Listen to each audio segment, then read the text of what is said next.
ਗੱਲ ਇਹ ਹੈ ਵੀ ਮੰਡੀ ਉਦੋਂ ਬਣਦੀ ਹੈ ਜਦੋਂ ਕੋਈ ਚੀਜ਼ ਵਾਧੂ ਹੋਵੇ। ਗ੍ਰੀਨ ਰੈਵੋਲੂਸ਼ਨ ਤੋਂ ਪਹਿਲਾਂ ਦੀ ਗੱਲ ਕਰਦੇ ਹਾਂ, ਉਦੋਂ ਕਿਸਾਨਾਂ ਕੋਲੇ ਇੰਨਾ ਅਨਾਜ ਜਾਂ ਇੰਨੀਆਂ ਹੋਰ ਫਸਲਾਂ ਹੈ ਹੀ ਨਹੀਂ ਸੀ ਵੇਚਣ ਲਈ, ਬਹੁਤ ਥੋੜਾ ਹੁੰਦਾ ਸੀ। ਮੈਂ ਉਹ ਜ਼ਮਾਨਾ ਦੇਖਿਆ ਹੋਇਆ। ਜਦੋਂ ਗ੍ਰੀਨ ਰੈਵੋਲੂਸ਼ਨ ਆਇਆ ਕਿ ਇਹਦੇ 'ਚ ਪ੍ਰੋਡਕਸ਼ਨ ਕਈ ਗੁਣਾ ਵਧੀ। ਫਿਰ 1965 ਦੇ ਵਿੱਚ ਐਗਰੀਕਲਚਰ ਪ੍ਰਾਈਸ ਕਮਿਸ਼ਨ ਬਣਿਆ। ਅੱਛਾ, ਵੀ ਫਸਲਾਂ ਦੇ APC ਜਿਹੜਾ ਸੀ, ਉਹਦੇ 'ਚ ਕੀ ਸੀਗਾ ਕਿ ਜਿਹੜੀਆਂ ਵੀ ਜ਼ਰੂਰੀ ਫਸਲਾਂ ਸੀ ਉਹਨਾਂ ਦੀਆਂ ਕੀਮਤਾਂ ਨਿਰਧਾਰਿਤ ਕੀਤੀਆਂ ਗਈਆਂ, ਜਿਹਨੂੰ MSP ਕਹਿੰਦੇ ਅਸੀਂ, ਮਿਨੀਮਮ ਸਪੋਰਟ ਪ੍ਰਾਈਸ। ਆਰਡੀਨੈਂਸ ਵੀ ਪਾਸ ਹੋਏ ਆ ਵੀ ਜਿਹੜਾ ਮੰਡੀਕਰਨ ਦੇ ਵਿੱਚ ਬਦਲਾਅ ਹੋਊਗਾ, ਕਿਸਾਨ ਕਿਸੇ ਹੋਰ ਰਾਜ ਦੇ ਵਿੱਚ ਵੀ ਜਾ ਕੇ ਆਪਣੀ ਜਿਣਸ ਵੇਚ ਸਕਦਾ ਹੈ।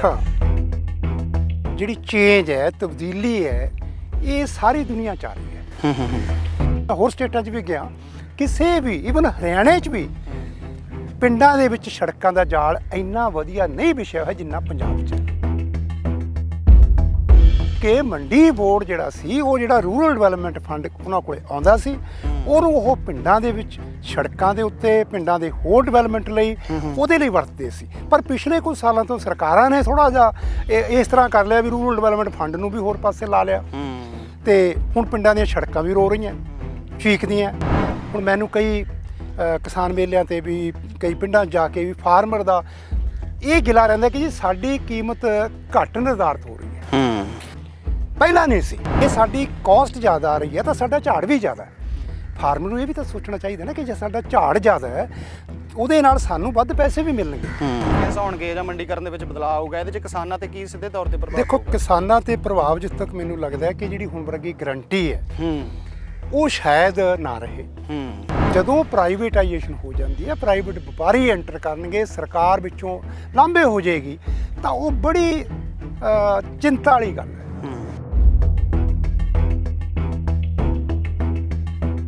ਜਗਬਾਣੀ ਖੇਤੀਬਾੜੀ ਵਿੱਚ ਤੁਹਾਡਾ ਸਵਾਗਤ ਹੈ। ਮੈਂ ਸਰਬਜੀਤ ਸਿੰਘ ਸਿੱਧੂ। ਸਰਕਾਰੀ ਮੰਡੀਕਰਨ ਦਾ ਕਿਸਾਨਾਂ ਨੂੰ ਬਹੁਤ ਫਾਇਦਾ ਹੁੰਦਾ ਹੈ, ਕਿਉਂਕਿ ਉਹਨਾਂ ਦਾ ਇੱਕ ਕੰਮ ਇੰਨਾ ਹੀ ਹੁੰਦਾ ਹੈ ਕਿ ਫਸਲ ਦੀ ਬਿਜਾਈ ਕਰਨੀ ਤੇ ਉਸ ਤੋਂ ਬਾਅਦ ਕਟਾਈ ਕਰਕੇ ਮੰਡੀ ਲੈ ਕੇ ਜਾਣੀ। ਮੰਡੀ ਦੇ ਵਿੱਚ ਆੜ੍ਹਤੀਆਂ ਨੇ, ਸਰਕਾਰ ਦੇ ਬੰਦਿਆਂ ਨੇ ਆਪਣਾ ਜਿਹੜਾ ਕਿਸਾਨ ਦੀ ਉਪਜ ਹੈ ਉਹਨੂੰ ਆਪਣੇ ਆਪ ਖਰੀਦ ਲੈਣਾ ਹੁੰਦਾ, ਤੇ ਕਿਸਾਨ ਨੂੰ ਕੋਈ ਫਿਕਰ ਨਹੀਂ ਹੁੰਦਾ ਕਿ ਮੇਰੀ ਫਸਲ ਦਾ ਕਿੰਨਾ ਮੁੱਲ ਲੱਗਣਾ ਹੈ, ਕਿਉਂਕਿ ਉਹ ਪਹਿਲਾਂ ਹੀ ਤੈਅ ਕੀਤਾ ਗਿਆ ਹੁੰਦਾ। ਹੁਣ ਗੱਲ ਕਰੀਏ ਤਾਂ ਮੰਡੀਕਰਨ ਦਾ ਜੋ ਸਿਸਟਮ ਹੈ ਉਹ ਬਦਲਿਆ ਜਾ ਰਿਹਾ ਹੈ। ਪਿਛਲੇ ਕਈ ਦਹਾਕਿਆਂ ਤੋਂ ਚੱਲਦਾ ਹੋਇਆ ਸਿਸਟਮ, ਹੁਣ ਉਹਦੇ 'ਚ ਨਿੱਜੀਕਰਨ ਵੀ ਹੋਊਗਾ। ਪੰਜਾਬ ਮੰਡੀ ਬੋਰਡ ਜਿਹਦਾ ਕਿ ਬਹੁਤ ਸਹਾਰਾ ਸੀ ਕਿਸਾਨਾਂ ਨੂੰ, ਉਹਦਾ ਵੀ ਜਿਹੜਾ ਰੋਲ ਆ ਉਹ ਬਹੁਤ ਘਟ ਜੂਗਾ। ਆਪਾਂ ਗੱਲਬਾਤ ਕਰਾਂਗੇ, ਸਾਰੇ ਮੁੱਦਿਆਂ ਬਾਰੇ ਸਮਝਣ ਦੀ ਕੋਸ਼ਿਸ਼ ਕਰਾਂਗੇ। ਸਾਡੇ ਨਾਲ ਨੇ ਡਾਕਟਰ MS ਤੂਰ ਜੀ। ਸਵਾਗਤ ਹੈ ਜੀ ਤੁਹਾਡਾ। ਸਤਿ ਸ਼੍ਰੀ ਅਕਾਲ। ਇਹ ਬਹੁਤ ਜ਼ਿਆਦਾ ਸਮਝ ਰੱਖਦੇ ਨੇ ਜੋ ਪੰਜਾਬ ਦੇ ਵਿੱਚ ਜਾਂ ਪੂਰੇ ਭਾਰਤ ਦੇ ਵਿੱਚ ਕਿੱਦਾਂ ਮੰਡੀਕਰਨ ਹੁੰਦਾ ਸੀ ਪਹਿਲਾਂ, ਤੇ ਹੁਣ ਉਹਦੇ 'ਚ ਕੀ ਬਦਲਾਅ ਹੈ। ਡਾਕਟਰ ਸਾਹਿਬ, ਇਹੀ ਸਵਾਲ ਹੈ ਕਿ ਇਹ ਜਦੋਂ ਪਹਿਲਾਂ ਤਾਂ ਦੇਖਿਆ ਜਾਵੇ ਤਾਂ ਜਦੋਂ APMC ਆਇਆ ਸੀ ਜਾਂ ਹੈ ਨਾ ਐਗਰੀਕਲਚਰ ਪ੍ਰਾਈਸ ਕਮਿਸ਼ਨ ਆਇਆ ਸੀ, ਉਦੋਂ ਸਰਕਾਰ ਨੇ ਫਸਲ ਦੀਆਂ ਕੀਮਤਾਂ ਤੈਅ ਕਰਨੀਆਂ ਸ਼ੁਰੂ ਕੀਤੀਆਂ, ਤੇ ਵੀ ਕਿਸਾਨ ਜਿਹੜਾ ਹੈਗਾ ਉਹਨੂੰ ਉਹਦਾ ਪੱਕਾ ਮੁੱਲ ਮਿਲਣਾ ਚਾਹੀਦਾ। ਇਹਦੇ ਬਾਰੇ ਸਾਨੂੰ ਦੱਸੋ ਵੀ ਇਹਦਾ ਕੀ ਬੈਕਗਰਾਉਂਡ ਸੀ। ਅਸਲ 'ਚ ਸਰਬਜੀਤ ਗੱਲ ਇਹ ਹੈ ਵੀ ਮੰਡੀ ਉਦੋਂ ਬਣਦੀ ਹੈ ਜਦੋਂ ਕੋਈ ਚੀਜ਼ ਵਾਧੂ ਹੋਵੇ। ਕਿਉਂਕਿ ਜਿੰਨਾ ਚਿਰ ਜਦੋਂ ਅਸੀਂ ਗ੍ਰੀਨ ਰੈਵੋਲੂਸ਼ਨ ਤੋਂ ਪਹਿਲਾਂ ਦੀ ਗੱਲ ਕਰਦੇ ਹਾਂ, ਉਦੋਂ ਕਿਸਾਨਾਂ ਕੋਲੇ ਇੰਨਾ ਅਨਾਜ ਜਾਂ ਇੰਨੀਆਂ ਹੋਰ ਫਸਲਾਂ ਹੈ ਹੀ ਨਹੀਂ ਸੀ ਵੇਚਣ ਲਈ, ਬਹੁਤ ਥੋੜਾ ਹੁੰਦਾ ਸੀ। ਮੈਂ ਉਹ ਜ਼ਮਾਨਾ ਦੇਖਿਆ ਹੋਇਆ। ਕਣਕ ਵੱਢਣੀ, ਮੱਕੀ ਤੋੜਨੀ, ਕਪਾਹ ਜਾਂ ਨਰਮਾ ਚੁਗਣਾ, ਮਿਰਚਾਂ ਕਰਨੀਆਂ, ਘਰੇ ਰੱਖ ਲੈਣੀਆਂ, ਥੋੜ੍ਹਾ ਥੋੜ੍ਹਾ ਕਰਕੇ ਉਹ ਵੇਚਦੇ ਸੀ, ਪਿੰਡਾਂ 'ਚ ਹੀ ਵਿਕਦੀਆਂ ਸੀ। ਅੱਛਾ। ਕਾਟਨ ਦਾ ਤਾਂ ਮੈਨੂੰ ਖੁਦ ਯਾਦ ਹੈ ਕਿ ਘਰਾਂ 'ਚ ਭੰਡਾਰ ਲੱਗੇ ਹੁੰਦੇ ਸੀ। ਆੜ੍ਹਤੀਏ ਨੇ ਜਾਂ ਉਹਨੂੰ ਸੇਠ ਕਹਿੰਦੇ ਸੀ, ਉਹਨਾਂ ਨੇ ਪਿੰਡ ਆਉਣਾ, ਗੱਡਿਆਂ ਵਾਲੇ ਉਹਨਾਂ ਦੇ ਨਾਲ ਹੁੰਦੇ ਸੀ, ਬੰਦੇ ਲੇਬਰ ਹੁੰਦੀ ਸੀ। ਕਿਤੇ ਵੀ ਉਹਨਾਂ ਨੇ ਲੱਕੜ ਦੇ ਉੱਤੇ ਗੱਡ ਕੇ ਉੱਤੇ ਉਹ ਟੰਡਾ ਬੰਨ੍ਹ ਲੈਣਾ ਤੇ ਤੋਲ ਕੇ ਜਿਹੜੀ ਆ ਉਹ ਰੱਖੀ ਜਾਣੀ। ਭਾਅ ਹਰੇਕ ਦਾ ਵੱਖਰਾ ਹੁੰਦਾ, ਹਰੇਕ ਦਾ ਵੱਖਰਾ ਹੁੰਦਾ। ਹਾਂ, ਇੱਕ ਫਾਰਮਰ ਦੀ ਪਾ ਕੇ ਜੀ ਤੁਹਾਡੀ ਤਾਂ ਮਾੜੀ ਹੈ ਤਾਂ ਆਹ ਰੇਟ ਲਵਾਂਗੇ, ਦੂਜੀ ਦਾ ਆਹ ਰੇਟ ਲਵਾਂ ਕਰਕੇ ਉਹਨਾਂ ਨੇ ਉਹ ਲੈ ਜਾਣੀ। ਪਰ ਜਦੋਂ ਗ੍ਰੀਨ ਰੈਵੋਲੂਸ਼ਨ ਆਇਆ, ਕਿਸਾਨਾਂ ਕੋਲੇ ਜਿਹੜੀ ਫਸਲ ਦੀ ਤਾਦਾਦ ਹੈ ਉਹਦੇ ਨਾਲ, ਕਿਉਂਕਿ ਇਹਦੇ 'ਚ ਪ੍ਰੋਡਕਸ਼ਨ ਕਈ ਗੁਣਾ ਵਧੀ, ਉਦੋਂ ਫਿਰ ਲੱਗਿਆ ਕਿ ਇੰਨੇ ਅਨਾਜ ਨੂੰ ਪਿੰਡਾਂ 'ਚੋਂ ਚੱਕਣਾ ਤੇ ਅਨਆਰਗੇਨਾਈਜ਼ ਤਰੀਕੇ ਨਾਲ ਚੱਕਣਾ ਪੋਸੀਬਲ ਨਹੀਂ ਹੋਣਾ। ਫਿਰ 1965 ਦੇ ਵਿੱਚ ਐਗਰੀਕਲਚਰ ਪ੍ਰਾਈਸ ਕਮਿਸ਼ਨ ਬਣਿਆ। ਅੱਛਾ, ਵੀ ਫਸਲਾਂ ਦੀ APC ਜਿਹੜਾ ਸੀ, ਉਹਦੇ 'ਚ ਕੀ ਸੀਗਾ ਕਿ ਜਿਹੜੀਆਂ ਵੀ ਜ਼ਰੂਰੀ ਫਸਲਾਂ ਸੀ ਉਹਨਾਂ ਦੀਆਂ ਕੀਮਤਾਂ ਨਿਰਧਾਰਿਤ ਕੀਤੀਆਂ ਗਈਆਂ, ਜਿਹਨੂੰ MSP ਕਹਿੰਦੇ ਅਸੀਂ, ਮਿਨੀਮਮ ਸਪੋਰਟ ਪ੍ਰਾਈਸ। ਕਿ ਇਹ ਜਿਹੜੀ ਹੈ, ਜੇ ਤਾਂ ਇਦੋਂ ਵੱਧ ਕੋਈ ਵਪਾਰੀ ਖਰੀਦਦਾ ਤਾਂ ਉਹ ਖਰੀਦ ਲੇ, ਕੋਈ ਗੱਲ ਨਹੀਂ। ਪਰ ਜੇ ਉਹ ਉਦੋਂ ਘਟਦੀ ਹੈ ਫਿਰ ਸਰਕਾਰ ਦੀ ਜ਼ਿੰਮੇਵਾਰੀ ਬਣਦੀ ਸੀ ਕਿ ਉਦੋਂ ਉਹ ਉਨੀ ਕੀਮਤ ਉਹਨਾਂ ਨੂੰ ਦੇਵੇ ਉਹਨਾਂ ਨੂੰ। ਸੋ ਇਹ ਸਿਸਟਮ ਜਿਹੜਾ ਸੀ ਇਹ ਗ੍ਰੀਨ ਰੈਵੋਲੂਸ਼ਨ ਦੀ ਦੇਣ ਸੀ, ਕਿਉਂਕਿ ਇਹਦੇ ਲਈ ਬਹੁਤ ਸਾਰਾ ਅਨਾਜ ਮੰਡੀਕਰਨ ਹੋਣਾ ਸੀ ਤੇ ਉਹ ਵੱਖ-ਵੱਖ ਏਜੰਸੀਆਂ ਰਾਹੀਂ ਸੈਂਟਰ ਨੂੰ ਜਾਣਾ ਸੀ, ਕਿਉਂਕਿ ਸੈਂਟਰ ਦੀ ਲੋੜ ਸੀ। ਉਦੋਂ ਖੇਤੀਬਾੜੀ ਜਾਂ ਖਾਦ ਪਦਾਰਥ ਜਿਹੜੇ ਆ ਉਹ ਸਾਰੇ ਇੰਡੀਆ 'ਚ ਨਹੀਂ ਸੀ ਹੁੰਦੇ। ਉਹਨਾਂ ਲੋਕਾਂ ਨੂੰ ਖਾਣ ਲਈ ਦੇਣਾ, ਉਹਦੇ ਲਈ ਇੱਕ ਸਿਸਟਮ ਬਣਾਉਣਾ ਪੈਣਾ ਸੀ ਕਿ ਉਹ ਸਾਰਾ ਕੁਝ ਕੌਣ ਖਰੀਦੇ, ਕਿੱਥੇ ਰੱਖਿਆ ਜਾਵੇ, ਕੀ ਕੀਮਤ 'ਤੇ ਲਿਆ ਜਾਵੇ, ਕੀ ਕੀਮਤ 'ਤੇ ਦਿੱਤਾ ਜਾਵੇ, ਕੀ ਹੋਰ ਖਰਚੇ ਆਉਣਗੇ। ਸੋ ਇਹ ਸਿਸਟਮ ਜਿਹੜਾ ਸੀ ਉਦੋਂ ਹੋਂਦ 'ਚ ਆਇਆ ਸੀ। ਤੇ ਉਸ ਤੋਂ ਬਾਅਦ ਡਾਕਟਰ ਸਾਹਿਬ ਆਪਾਂ ਗੱਲ ਕਰੀਏ ਹੁਣ ਦੀ, ਹੁਣ ਬਹੁਤ ਬਦਲਾਅ ਆ ਗਿਆ। ਹੁਣ ਇਹ ਆਰਡੀਨੈਂਸ ਵੀ ਪਾਸ ਹੋਏ ਆ ਵੀ ਜਿਹੜਾ ਮੰਡੀਕਰਨ ਦੇ ਵਿੱਚ ਬਦਲਾਅ ਹੋਊਗਾ, ਕਿਸਾਨ ਕਿਸੇ ਹੋਰ ਰਾਜ ਦੇ ਵਿੱਚ ਵੀ ਜਾ ਕੇ ਆਪਣੀ ਜਿਣਸ ਵੇਚ ਸਕਦਾ ਹੈ। ਇਹਦੇ ਬਾਰੇ ਤੁਸੀਂ ਕੀ ਦੇਖਦੇ ਹੋ ਕਿ ਵੀ ਵੇਚ ਸਕਦਾ ਆਪਣਾ ਕਿਸਾਨ? ਇਹ ਚੱਕਰ ਇਹ ਹੈ ਸਰਬਜੀਤ ਕਿ ਜਿਹੜੀ ਚੇਂਜ ਹੈ, ਤਬਦੀਲੀ ਹੈ, ਇਹ ਸਾਰੀ ਦੁਨੀਆ 'ਚ ਆ ਰਹੀ ਹੈ। ਕਿਉਂਕਿ ਜਦੋਂ ਕੋਈ ਰਾਜ ਭਾਗ ਬਦਲਦੇ ਨੇ, ਸਾਰੀ ਦੁਨੀਆ ਹੁਣ ਅੱਜ ਇੱਕ ਗਲੋਬਲ ਵਿਲੇਜ ਬਣ ਗਿਆ। ਅੱਜ ਅਸੀਂ ਅਮਰੀਕਾ ਤੋਂ ਚੀਜ਼ ਮੰਗਾ ਸਕਦੇ ਹਾਂ, ਕੈਨੇਡਾ ਤੋਂ ਮੰਗਾ ਸਕਦੇ ਹਾਂ, ਇੱਥੋਂ ਉੱਥੇ ਭੇਜ ਸਕਦੇ ਹਾਂ। ਇਹ ਚੀਜ਼ਾਂ ਬਣ ਗਈਆਂ ਤੇ ਇਹ ਚੀਜ਼ਾਂ ਕਰਨ ਲਈ ਇੱਕ ਤਾਂ ਹੈ ਕਿ ਸਰਕਾਰਾਂ ਭੇਜਣ, ਇੱਕ ਹੈ ਕਿ ਪ੍ਰਾਈਵੇਟ ਭੇਜਣ। ਸੋ ਇਹ ਕਾਫੀ ਅੱਜ ਦਾ ਨਹੀਂ ਹੈ, 91 ਤੋਂ ਇਹ ਗਲੋਬਲਾਈਜੇਸ਼ਨ, ਪ੍ਰਾਈਵੇਟਾਈਜੇਸ਼ਨ ਦਾ ਜਿਹੜਾ ਸੀਗਾ, ਕਿਉਂਕਿ ਜਦੋਂ doctor Manmohan Singh finance minister ਸੀ ਉਦੋਂ ਦੀ ਇਹ ਚਰਚਾ ਚੱਲ ਰਹੀ ਹੈ ਕਿ ਸਰਕਾਰਾਂ ਦੇ ਕੰਮਾਂ 'ਚ ਕਈ ਵਾਰ ਬੰਸਾ ਆ ਜਾਂਦੇ ਨੇ ਕਿ ਉਹਨਾਂ ਪ੍ਰਾਈਵੇਟ ਕਰ ਦਿੱਤਾ ਜਾਵੇ। ਪਰ ਹੁਣ ਸੋਚਣ ਵਾਲੀ ਗੱਲ ਇਹ ਹੈ ਕਿ ਜਿਹੜਾ ਇਹ ਆਰਡੀਨੈਂਸ ਹੈ ਕਿ ਫਾਰਮਰ ਜਿਹੜਾ ਹੈ ਉਹ ਆਪਦੀ ਫਸਲ ਕਿਸੇ ਵੀ ਜਗ੍ਹਾ ਤੇ ਜਾ ਕੇ ਹੁਣ ਤੁਸੀਂ ਮੈਨੂੰ ਦੱਸੋ, ਇੱਕ ਫਾਰਮਰ ਕੋਲੇ 50 ਕੁਇੰਟਲ ਕਣਕ ਬਿਲਕੁਲ, ਹੁਣ ਕੀ ਉਹ ਮੱਧ ਪ੍ਰਦੇਸ਼ ਜਾ ਕੇ ਵੇਚੂਗਾ? ਉਹ ਤਾਂ ਮੰਡੀ ਤੱਕ ਕਿਰਾਏ ਤੇ ਟਰੈਕਟਰ ਲੈ ਕੇ ਆਉਂਦਾ। ਉੱਥੇ ਤੱਕ ਉਹਨੂੰ ਪ੍ਰੋਬਲਮ ਹੈ, ਉੱਥੇ ਤੱਕ ਉਹਨੂੰ ਇੱਕ ਦਿਨ ਬੈਠਣਾ, 2 ਦਿਨ ਬੈਠਣਾ ਵੀ ਮੁਸ਼ਕਲ ਹੈ। ਬਿਲਕੁਲ ਸਹੀ ਗੱਲ ਹੈ ਜੀ। ਜਦੋਂ ਅਸੀਂ ਕਿਸੇ ਹੋਰ, ਇਹਦੇ 'ਚ ਫਾਇਦਾ ਹੋਊਗਾ ਕਾਰਪੋਰੇਸ਼ਨਾਂ ਨੂੰ, ਫਾਇਦਾ ਹੋਊਗਾ ਪ੍ਰਾਈਵੇਟ ਡੀਲਰਾਂ ਨੂੰ, ਜਿਹੜੇ ਬਹੁਤ ਵੱਡੇ ਨੇ ਜਾਂ ਜਿਹੜੇ ਆਪਦੇ ਆਪ ਨੂੰ ਬਹੁਤ ਵੱਡਾ ਕਰਨਗੇ। ਬਿਲਕੁਲ ਸਹੀ ਗੱਲ ਹੈ। ਮਿਲ ਕੇ ਗਰੁੱਪ ਬਣਾ ਕੇ। ਇਹਦੇ ਨਾਲ ਹੀ ਇੱਕ ਗੱਲ ਇਹ ਵੀ ਹੈਗੀ ਆ ਵੀ ਜਿਹੜਾ ਮੰਡੀਆਂ ਦੇ ਵਿੱਚ ਜਿਹੜਾ ਪੰਜਾਬ ਮੰਡੀ ਬੋਰਡ ਸੀ ਉਹ ਆਪਣਾ ਵੀ ਵਿੱਚ ਖਰਚਾ ਲੈਂਦਾ ਸੀ, ਜਾਂ ਰੂਰਲ ਡਿਵੈਲਪਮੈਂਟ ਫੰਡ ਵੀ ਉਹਦੇ ਵਿੱਚ ਆਉਂਦਾ ਸੀ। ਉਹ ਜਿਹੜਾ ਹੈਗਾ ਉਹ ਨਹੀਂ ਲਊਗਾ ਇਸ ਵਾਰ ਤੋਂ। ਜੇ ਆਪਾਂ ਇਹਨੂੰ ਧਿਆਨ ਨਾਲ ਦੇਖ ਲਈਏ ਨਾ, ਮੰਡੀ ਬੋਰਡ ਜਿਹੜਾ ਸੀ ਉਹ ਕੱਲੀ ਫਸਲ ਖਰੀਦਣ ਵੇਚਣ ਦਾ ਕੰਮ ਨਹੀਂ ਕਰਦਾ ਸੀ। ਪੰਜਾਬ ਦੀ ਜਿਹੜੀ ਰੂਰਲ ਡਿਵੈਲਪਮੈਂਟ ਹੈ ਉਹਦਾ ਇੱਕ ਬਹੁਤ ਵੱਡਾ ਅਦਾਰਾ ਸੀ। ਬਿਲਕੁਲ ਸਹੀ ਗੱਲ। ਹੁਣ ਅੱਜ ਜਿਹੜਾ ਅਸੀਂ ਪੰਜਾਬ ਦੇ ਵਿੱਚ ਜੇ ਦੇਖ ਲਈਏ, ਸੜਕਾਂ ਦਾ ਜਾਲ ਵਿਛਿਆ ਹੋਇਆ। ਹਰੇਕ ਪਿੰਡ ਨੂੰ 2-2 3-3 ਪਾਸਿਓਂ ਸੜਕ ਲੱਗਦੀ ਹੈ ਤਾਂ ਕਿ ਉਹ ਅਨਾਜ ਜਿਹੜਾ ਹੈ ਮੰਡੀ ਤੱਕ ਸੌਖਿਆ ਆ ਸਕੇ। ਮੈਂ ਉਹ ਟਾਈਮ ਦੇਖੇ ਹੋਏ ਨੇ ਜਦੋਂ ਕਿਸੇ ਪਿੰਡ ਨੂੰ ਕੋਈ ਸੜਕ ਨਹੀਂ ਹੁੰਦੀ ਸੀ, ਕੱਚੇ ਰਾਹ ਹੁੰਦੇ ਸੀ, ਲੱਕੜ ਦੇ ਪਹੀਆਂ ਵਾਲੇ ਗੱਡੇ ਹੁੰਦੇ ਸੀ ਤੇ ਉਹਨਾਂ 'ਚ ਕਿੰਨਾ ਕੁ ਅਨਾਜ ਚਲਾ ਜਾਊ, ਕਿੰਨਾ ਕੁਛ ਚਲਾ ਜਾਊ। ਉਸ ਵੇਲੇ ਸਾਰਾ ਕੁਝ ਜਿਹੜਾ ਸੀ ਫਿਰ ਸੋਚਿਆ ਗਿਆ ਕਿ ਜੇ ਮੰਡੀ ਤੱਕ ਲੈ ਕੇ ਆਉਣਾ, ਮੰਡੀਆਂ ਦੀ ਗਿਣਤੀ ਵਧਾਈ ਜਾਵੇ। ਹੁਣ ਪੰਜਾਬ 'ਚ ਇਸ ਵੇਲੇ ਹਰ 5-4 ਪਿੰਡਾਂ ਦੇ ਬਾਅਦ ਇੱਕ ਮੰਡੀ ਹੈ। ਐਤਕੀ ਹੁਣ ਝੋਨੇ ਦੇ ਵੇਲੇ ਜਿਹੜਾ ਸੀਗਾ ਉਹਨਾਂ ਨੇ ਹੋਰ ਮੰਡੀਆਂ ਵਧਾਈਆਂ, ਡਬਲ ਕੀਤੀਆਂ, ਤਾਂ ਕਿ ਕਿਸਾਨ ਨੂੰ ਬਹੁਤ ਦੂਰ ਨਾ ਆਉਣਾ ਪਵੇ, ਕਿਉਂਕਿ ਫਸਲ ਬਹੁਤ ਜ਼ਿਆਦਾ ਹੈ, ਬਲਕੀ ਹੈ। ਬਿਲਕੁਲ। ਸੋ ਇਸ ਲਈ ਜਿਹੜਾ ਮੰਡੀਆਂ ਦਾ ਜਾਲ ਸੀ, ਮੈਂ ਹੋਰ ਸਟੇਟਾਂ 'ਚ ਵੀ ਗਿਆ, ਕਿਸੇ ਵੀ ਈਵਨ ਹਰਿਆਣੇ 'ਚ ਵੀ ਪਿੰਡਾਂ ਦੇ ਵਿੱਚ ਸੜਕਾਂ ਦਾ ਜਾਲ ਇੰਨਾ ਵਧੀਆ ਨਹੀਂ ਵਿਛਿਆ ਹੋਇਆ ਜਿੰਨਾ ਪੰਜਾਬ 'ਚ ਹੈ।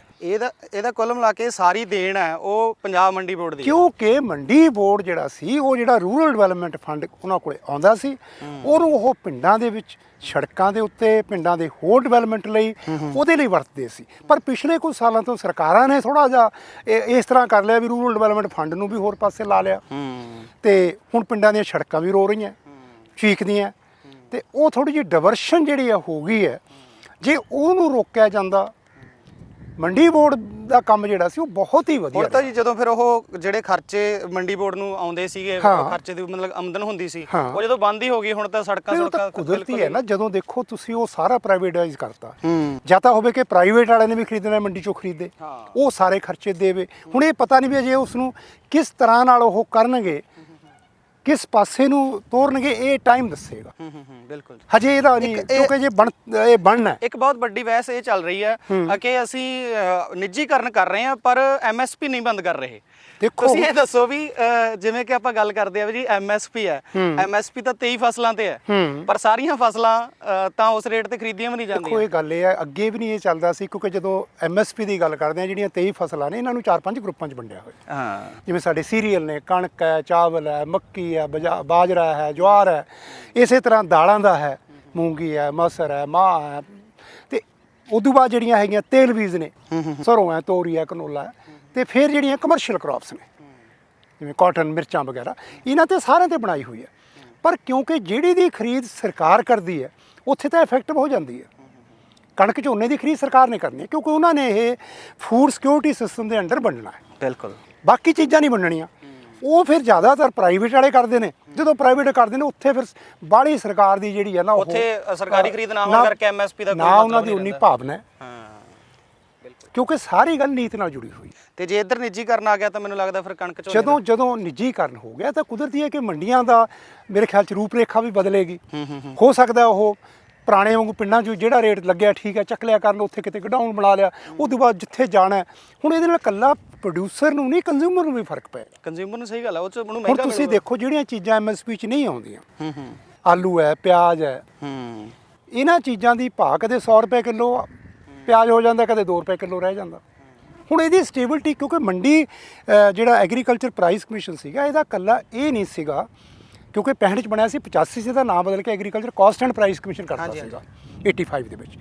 ਇਹਦਾ ਇਕੱਲਾ ਪਰਪਸ ਫਸਲਾਂ ਦੀ ਕੀਮਤ ਨਿਰਧਾਰਿਤ ਕਰਨਾ ਨਹੀਂ ਸੀ, ਇਹਦਾ ਪਰਪਸ ਇਹ ਵੀ ਸੀ ਕਿ ਪ੍ਰਾਈਸਿਸ ਸਟੇਬਲ ਰਹਿਣ, ਬਾਜ਼ਾਰ 'ਚ ਬਹੁਤ ਜ਼ਿਆਦਾ ਉਤਰਾਅ ਚੜਾਅ ਨਾ ਆਉਣ, ਤੇ ਜਿਹੜਾ ਕੰਜ਼ਿਊਮਰ ਹੈ ਉਹਨੂੰ ਵੀ ਠੀਕ ਰੇਟ ਤੇ ਮਿਲੇ, ਜਿਹੜਾ ਪ੍ਰੋਡਿਊਸਰ ਹੈ ਉਹਨੂੰ ਵੀ 4 ਪੈਸੇ ਮਿਲਣ। ਬਿਲਕੁਲ, ਇਹਦੇ ਨਾਲ ਕਿਤੇ ਜ਼ਖੀਰਾਬਾਜੀ ਨਾ ਹੋਵੇ, ਬਹੁਤ ਜ਼ਿਆਦਾ ਇਕੱਠਾ ਕਰਕੇ ਇੱਕਦਮ ਪਾਣਾ, ਕਿ ਜਦੋਂ ਇਹ ਪ੍ਰਾਈਵੇਟਾਈਜੇਸ਼ਨ ਆ ਗਈ ਤਾਂ ਮੇਰੇ ਖਿਆਲ 'ਚ ਸਾਰੀਆਂ ਬੁਰਾਈਆਂ ਆਉਣਗੀਆਂ। ਮਤਲਬ ਪਹਿਲਾਂ ਖਰੀਦਣ ਵਾਲੇ ਜਿਹੜਾ ਉਗਾਉਣ ਵਾਲਾ ਸੀ ਉਹਨੂੰ ਵੀ ਫਾਇਦਾ ਸੀ ਤੇ ਖਰੀਦਣ ਵਾਲੇ ਨੂੰ ਵੀ ਫਾਇਦਾ ਸੀ, ਦੋਵਾਂ ਨੂੰ। ਕਿਉਂਕਿ ਜੇ ਪੰਜਾਬ ਦੀ ਤਰੱਕੀ ਲਾ ਲਈਏ, ਜੇ ਪੰਜਾਬ ਸਭ ਤੋਂ ਲੀਡਿੰਗ ਸਟੇਟ ਬਣਿਆ ਤਾਂ ਇਹਨਾਂ ਚੀਜ਼ਾਂ ਕਰਕੇ ਬਣਿਆ। ਇੱਕ ਸਭ ਇੱਕ ਹੋਰ ਸਵਾਲ ਹੈ, ਤੁਸੀਂ ਇਹ ਜ਼ਰੂਰ ਦੱਸੋ ਵੀ ਇਸ ਵਾਰ ਇਹਨਾਂ ਨੇ ਕਹਿਤਾ ਵੀ ਅਸੀਂ ਬਹੁਤ ਜ਼ਿਆਦਾ ਐਮਐਸਪੀ ਜਿਹੜੀ ਹੈਗੀ ਆ 50% ਤੋਂ ਉੱਪਰ ਵਧਾਤੀ, ਜਾਂ ਉਹ ਪਰ ਅਸਲ 'ਚ ਉਹ 53 ਰੁਪਏ ਵਧਾਈ ਗਈ। ਐਮਐਸਪੀ ਕਿੱਦਾਂ ਤੈਅ ਹੁੰਦੀ ਹੈ, ਇਹਦਾ ਸਾਨੂੰ ਇਹ ਸਰਬਜੀਤ, ਇਹਦੇ ਲਈ ਸਾਨੂੰ ਥੋੜਾ ਜਿਹਾ ਨਾ ਥਿਓਰੈਟੀਕਲ ਦੇਖਣਾ ਪੈਣਾ। ਹਾਂਜੀ ਹਾਂਜੀ, ਕਿਉਂਕਿ ਪਹਿਲੀ ਗੱਲ ਤਾਂ ਇਹ ਹੈ ਕਿ ਕਣਕ ਝੋਨਾ ਜਦੋਂ ਸ਼ੁਰੂ ਹੋਇਆ ਸੀ ਉਦੋਂ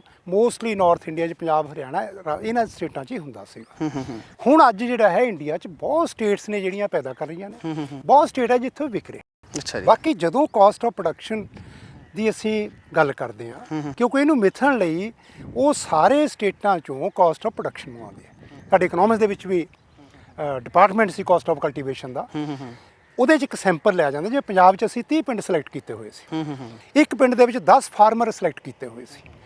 ਉਹ 10 ਫਾਰਮਰ 'ਚੋਂ ਖੇਤੀ ਦੀਆਂ ਟੋਟਲ ਲਾਗਤਾਂ ਦਾ ਮਤਲਬ ਕਿ ਜੇ ਤੁਸੀਂ ਨਟ ਬੋਲਟ ਵੀ ਕੋਈ ਪਾਇਆ ਉਹ ਵੀ ਲਿਖਣਾ, ਜੇ ਕਿਸੇ ਬਲਦ ਦੇ ਨੱਥ ਪਾਈ, ਰੱਸਾ ਪਾਇਆ ਉਹ ਵੀ ਲਿਖਣਾ। ਅੱਛਾ, ਖੇਤੀ ਲਈ ਕੋਈ ਖੁਰਪਾ ਲਿਆ, ਦਾਤੀ ਲਈ, ਉਹ ਸਾਰਾ ਕੁਝ ਉਹਦੇ ਲਈ ਇੱਕ ਬੰਦਾ ਇੱਕ ਪਿੰਡ 'ਚ ਡਿਪਿਊਟ ਕੀਤਾ ਹੁੰਦਾ ਸੀ। ਮਤਲਬ 30 ਬੰਦੇ 30 ਪਿੰਡਾਂ 'ਚ ਲਾਏ ਹੋਏ ਸੀ। ਉਹ 300 ਫਾਰਮਰ ਦਾ 10 ਫਾਰਮਰ ਇੱਕ ਪਿੰਡ 'ਚੋਂ ਸਾਰੇ ਦੀ ਸਾਰੀ ਕਾਸਟ ਕੱਢਦੇ ਸੀ। ਫਿਰ ਉਹਨਾਂ ਦਾ ਕਿੰਨੀ ਟੋਟਲ ਪ੍ਰੋਡਕਸ਼ਨ ਹੋਈ, ਕਿੰਨੀ ਉਹਨਾਂ ਦੀ ਟੋਟਲ ਕਾਸਟ ਆਈ, ਜਿਹਦੇ 'ਚ ਲੇਬਰ ਵੀ ਹੈ, ਸਾਰੀ ਹੈ।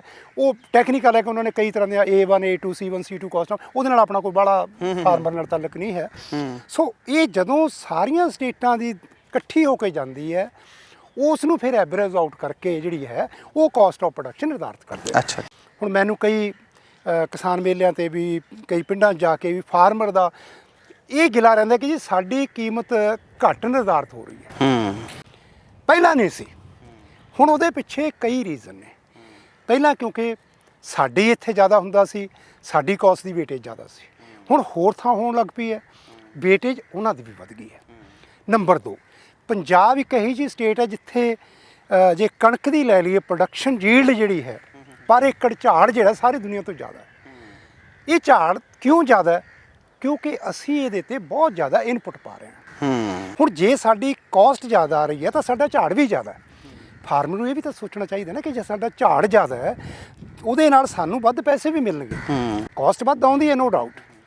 ਤੇ ਕਈ ਵਾਰ ਮੁੱਦਾ ਆਉਂਦਾ ਕਿ ਸਾਡਾ ਜਿਹੜਾ ਜ਼ਮੀਨ ਦਾ ਠੇਕਾ ਹੈ ਕਿ ਉਹ ਨਹੀਂ ਠੀਕ ਤਰ੍ਹਾਂ ਨਾਲ ਇਹ ਗਿਣਦੇ। ਹਾਂ, ਇਹ ਬਹੁਤ ਪੁਰਾਣੀ ਪ੍ਰਥਾ ਹੈ, ਤੁਸੀਂ ਉਹ ਨਹੀਂ ਦੇਖਿਆ ਹੋਇਆ। ਮੈਨੂੰ ਯਾਦ ਹੈ ਕਿ ਪਿੰਡਾਂ 'ਚ ਅਸੀਂ ਬਟਾਈ ਸਿਸਟਮ ਚੱਲਦਾ ਸੀ, ਜਿਹਨੇ ਆਪ ਖੇਤੀ ਨਹੀਂ ਸੀ ਕਰਦਾ। ਜੇ ਤੁਸੀਂ 1/3 ਕ੍ਰੌਪ ਲੈਣੀ ਹੈ, ਤੁਸੀਂ ਕੁਝ ਨਹੀਂ ਦੇਣਾ, ਜ਼ਮੀਨ ਤੁਹਾਡੀ ਹੈ, ਸਾਰਾ ਖਰਚਾ ਜਿਹੜਾ ਖੇਤੀ ਕਰੂ ਉਹਦਾ, ਤੀਜਾ ਹਿੱਸਾ ਤੁਹਾਨੂੰ ਦੇ ਦਿੰਦੇ ਸੀ। ਅੱਛਾ, ਜੇ ਤੁਸੀਂ ਅੱਧਾ ਲੈਣਾ ਤਾਂ ਸਾਰੇ ਖਰਚੇ ਦਾ ਵੀ ਅੱਧ ਦੇਣਾ ਪੈਂਦਾ ਸੀ। ਹਿੱਸਾ ਕਹਿੰਦੇ ਜਿਹਨੂੰ, ਹਿੱਸਾ ਕਹਿੰਦੇ ਸੀ ਅੱਧ ਤੇ। ਸੋ ਇਹ ਤੀਜਾ ਹਿੱਸਾ ਅੰਗਰੇਜ਼ਾਂ ਵੇਲੇ ਤੋਂ ਇਹ ਨਿਰਧਾਰਿਤ ਹੋਇਆ ਸੀਗਾ ਵੀ ਜਿਹੜੀ ਲੈਂਡ ਦੀ ਪ੍ਰੋਡਕਟਿਵਿਟੀ ਫਾਰਮਰ ਨੂੰ ਮਿਲਣੀ ਚਾਹੀਦੀ ਹੈ, ਦੈਟ ਇਜ਼ 1/3।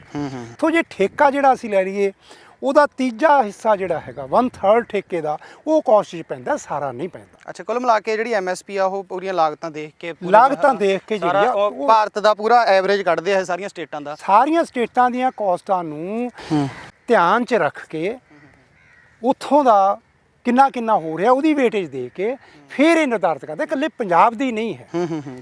ਚਲੋ ਇਹ ਵੀ ਇੱਕ ਅਲੱਗ ਸਵਾਲ ਹੈ, ਇਹਦੇ 'ਚ ਇਹ ਵੀ ਆਉਂਦਾ ਕਿ ਪੰਜਾਬ ਸੈਂਟਰ ਪੂਲ ਦੇ ਵਿੱਚ ਵੀ ਜ਼ਿਆਦਾ ਹੋ ਦਿੰਦਾ, ਇਹਦਾ ਖਰਚੇ ਵੀ ਵੱਧ ਹੈ, ਕਈਆਂ ਦੇ ਖਰਚੇ ਘੱਟ ਹੈ, ਉਸ ਦੇ ਵਿੱਚ ਪੰਜਾਬ ਦਾ ਕਿਸਾਨ ਨੂੰ ਵੀ ਉਹਨਾਂ ਦੇ ਬਰਾਬਰ ਦਾ ਐਮਐਸਪੀ ਮਿਲਦੀ ਹੈ। ਚਲੋ ਇਹ ਅਲੱਗ, ਇਹ ਵੀ ਗੱਲ ਸਹੀ ਹੈ, ਪਰ ਜੇ ਆਪਾਂ ਓਵਰਆਲ ਗੱਲ ਦੇਖੀਏ, ਆਪਾਂ ਅੰਤ ਕਰਦੇ ਹਾਂ, ਤੇ ਇਹੀ ਸਵਾਲ ਜਾਂ ਇਹਦਾ ਪੂਰਾ ਜਿਹੜਾ ਕਨਕਲੂਜਨ ਹੈ ਉਹ ਤੁਹਾਨੂੰ ਕੀ ਲੱਗਦਾ ਵੀ ਜਿਹੜਾ ਇਹ ਆਰਡੀਨੈਂਸ ਆਉਣਗੇ ਜਾਂ ਮੰਡੀਕਰਨ ਦੇ ਵਿੱਚ ਬਦਲਾਅ ਆਊਗਾ, ਇਹਦੇ 'ਚ ਕਿਸਾਨਾਂ ਤੇ ਕੀ ਸਿੱਧੇ ਤੌਰ ਤੇ ਪ੍ਰਭਾਵ ਦੇਖੋ ਪਊਗਾ? ਕਿਸਾਨਾਂ ਤੇ ਪ੍ਰਭਾਵ ਜਿੱਥੇ ਤੱਕ ਮੈਨੂੰ ਲੱਗਦਾ ਹੈ ਕਿ ਜਿਹੜੀ ਹੁਣ ਵਰਗੀ ਗਰੰਟੀ ਹੈ ਉਹ ਸ਼ਾਇਦ ਨਾ ਰਹੇ। ਬਾਕੀ ਜਿਹੜਾ ਹੈਗਾ ਕਿ ਅਸੀਂ ਕਿਤੇ ਵੀ ਵੇਚ ਦਈਏ, ਕਿਤੇ ਵੀ ਕਰ ਲਈਏ, ਉਹਦੇ 'ਚ ਕੋਈ ਬਾਹਲਾ ਲੌਜਿਕ ਲੱਗਦਾ ਨਹੀਂ। ਹਾਂ, ਇਹ ਹੋ ਸਕਦਾ ਕਿ ਜੇ ਕਿਸਾਨ ਆਪਣੇ ਲੈਵਲ ਤੇ ਗਰੁੱਪ ਬਣਾ ਕੇ, ਜਿਵੇਂ ਜੇ ਇੱਕ ਪਿੰਡ ਹੈ, 2 ਪਿੰਡ ਹੈ, 4 ਪਿੰਡ ਹੈ, ਯਾਰ ਉਹ ਆਪਦੇ ਲੈਵਲ ਤੇ ਕਰ ਲੈਣ ਵੀ ਅਸੀਂ ਪ੍ਰਾਈਵੇਟ ਕੰਪਨੀ ਦੀ ਜਗ੍ਹਾ ਅਸੀਂ ਆਪਦੀ ਇੱਕ ਕਾਰਪੋਰੇਸ਼ਨ ਬਣਾ ਲਈਏ, ਆਪਦੀ ਇੱਕ ਵੱਡੀ ਕੁਆਂਟੀਟੀ ਉਹ ਵੱਡੀ ਕੁਆਂਟੀਟੀ ਕਰਕੇ, ਜੇ ਕਿਤੇ ਉਹਨਾਂ ਨੂੰ ਲੱਗਦਾ ਹੈ ਕਿ ਸਾਨੂੰ ਵੱਧ ਕੀਮਤ ਮਿਲ ਰਹੀ, ਕਿਉਂਕਿ ਜਦੋਂ ਤੁਹਾਡੇ ਕੋਲੇ ਕੁਆਂਟੀਟੀ ਵੱਧਦੀ ਹੈ ਤੁਹਾਡੀ ਬਾਰਗੇਨਿੰਗ ਪਾਵਰ ਵੱਧ ਜਾਂਦੀ ਹੈ, ਤੁਹਾਡੀ ਮੁਕਾਬਲਾ ਕਰਨ ਦੀ ਤਾਕਤ ਵੱਧਦੀ ਹੈ। ਜਦੋਂ ਉਹ ਤਾਕਤ ਵੱਧਦੀ ਹੈ ਤੁਸੀਂ ਪੈਸੇ ਵੱਧ ਲੈ ਸਕਦੇ ਹੋ। ਇਹੋ ਹੀ ਇੱਕੋ ਮੇਰੇ ਖਿਆਲ 'ਚ ਸੁਧਾਰ ਜਿਹੜਾ ਹੈਗਾ ਲੋਕਾਂ ਦੇ ਹੱਥ 'ਚ ਹੈਗਾ, ਕਿਉਂਕਿ ਜੇ ਮੰਡੀ ਨੂੰ ਬਿਲਕੁਲ ਹੀ ਇਹ ਖਤਮ ਕਰ ਦੇਣ, ਕਹਿੰਦੇ ਕਿ ਐਮਐਸਪੀ ਖਤਮ ਨਹੀਂ ਹੋਣੀ, ਚਲੋ ਰੱਬ ਕਰੇ ਨਾ ਹੋਵੇ, ਪਰ ਜਦੋਂ ਪ੍ਰਾਈਵੇਟਾਈਜੇਸ਼ਨ ਹੋ ਜਾਂਦੀ ਹੈ, ਪ੍ਰਾਈਵੇਟ ਵਪਾਰੀ ਐਂਟਰ ਕਰਨਗੇ, ਸਰਕਾਰ ਵਿੱਚੋਂ ਲਾਂਭੇ ਹੋ ਜਾਏਗੀ, ਤਾਂ ਉਹ ਬੜੀ ਚਿੰਤਾ ਵਾਲੀ ਗੱਲ ਹੈ। ਬਿਲਕੁਲ ਉਹ 100% ਲਾਗੂ ਹੋਣਾ ਮੁਸ਼ਕਲ ਹੋ ਜਾਂਦਾ। ਬਿਲਕੁਲ, ਬਹੁਤ ਬਹੁਤ ਧੰਨਵਾਦ ਡਾਕਟਰ ਸਾਹਿਬ। Thank you. ਦੋਸਤੋ, ਆਪਾਂ ਦੇਖਿਆ ਕਿ ਇਹ ਗੱਲ ਵੀ ਸਾਹਮਣੇ ਆਈ ਹੈ ਕਿ ਮੰਡੀਕਰਨ ਦੇ ਬਦਲਾਅ ਕਰਕੇ ਜਿਹੜਾ ਐਮਐਸਪੀ ਹੈ ਇਹ ਚਾਹੇ ਮਤਲਬ ਰਹੂਗਾ, ਸਰਕਾਰ ਨੇ ਤੈਅ ਕੀਤਾ ਹੈ, ਤੈਅ ਤਾਂ ਬਾਕੀ ਫਸਲਾਂ ਨੇ ਵੀ ਕੀਤਾ ਪਰ ਮਿਲਦਾ ਨਹੀਂ। ਜੇ ਇਹ ਵੀ ਨਿੱਜੀਕਰਨ ਦੇ ਵਿੱਚ ਆਉਂਦੇ ਆ ਕਣਕ ਤੇ ਝੋਨਾ, ਤਾਂ ਹੋ ਸਕਦਾ ਇਹਨਾਂ ਦਾ ਰੇਟ ਵੀ ਘਟੇ, ਹੋ ਸਕਦਾ ਕਿ ਆਪਾਂ ਦੇਖ ਹੀ ਰਹੇ ਹਾਂ ਜਿੱਦਾਂ ਮੱਕੀ ਦਾ ਇਸ ਵਾਰੀ ਜੋ ਰੇਟ ਆ ਉਹ 600 ਤੋਂ 800 ਰੁਪਏ ਕਿਸਾਨਾਂ ਨੂੰ ਪ੍ਰਤੀ ਕੁਇੰਟਲ ਮਿਲ ਰਿਹਾ ਹੈ। ਇਹਦੇ ਨਾਲ ਜੇਕਰ ਇਹ ਕਿਸਾਨ ਜਥੇਬੰਦੀਆਂ ਲਗਾਤਾਰ ਧਰਨੇ ਵੀ ਲਾ ਰਹੀਆਂ, ਕਿਸਾਨ ਵੀ ਬਹੁਤ ਬੋਲ ਰਹੇ ਨੇ ਤੇ ਬਹੁਤ ਸਾਰੇ ਬਹਿਸਾਂ ਵੀ ਹੋ ਰਹੀਆਂ ਨੇ, ਜਿਹੜੇ ਬੁੱਧੀਜੀਵੀ ਆ ਉਹ ਵੀ ਇਸ ਬਾਰੇ ਗੱਲਾਂ ਬਾਤਾਂ ਕਰ ਰਹੇ ਨੇ ਕਿ ਇਹ ਜਿਹੜਾ ਆਰਡੀਨੈਂਸ ਹੈ ਇਹ ਕਿਸਾਨ ਵਿਰੋਧੀ ਹੈ। ਪਰ ਜੇਕਰ ਇਹ ਆਰਡੀਨੈਂਸ ਇੱਦਾਂ ਹੀ ਰਹਿੰਦਾ ਤਾਂ ਇਹ ਵੀ ਬਹੁਤ ਵਧੀਆ ਸਲਾਹ ਹੈ ਕਿ ਕਿਸਾਨਾਂ ਨੂੰ ਕਿਸੇ ਪ੍ਰਾਈਵੇਟ ਬੰਦੇ ਨੂੰ ਵਪਾਰੀ ਬਣਾਉਣ ਤੋਂ ਜ਼ਿਆਦਾ ਚੰਗਾ ਇੱਕ ਪਿੰਡ ਇਕੱਠਾ ਹੋ ਕੇ ਆਪਣੀ ਜਿਣਸ ਨੂੰ ਇਕੱਠਾ ਹੋ ਕੇ ਕਿਤੇ ਹੋਰ ਸਟੇਟ ਦੇ ਵਿੱਚ ਵੇਚੇ ਜਾਂ ਬਾਹਰ ਉਹਦਾ ਐਕਸਪੋਰਟ ਕਰੇ, ਤਾਂ ਹੀ ਕਿਸਾਨ ਜਿਹੜਾ ਹੈਗਾ ਉਹ ਕਾਮਯਾਬ ਹੋ ਸਕਦਾ ਹੈ ਤੇ ਨਾਲ ਆਪਣੀ ਜਿਹੜੀ ਕਮਾਈ ਹੈ ਉਹ ਕਿਸੇ ਹੋਰ ਨੂੰ ਨਾ ਦੇ ਕੇ ਆਪਣੇ ਘਰ ਦੇ ਵਿੱਚ ਹੀ ਰੱਖੇ। ਕੈਮਰਾਮੈਨ ਹਰਮਨ ਦੇ ਨਾਲ ਸਰਬਜੀਤ ਸਿੰਘ ਸਿੱਧੂ।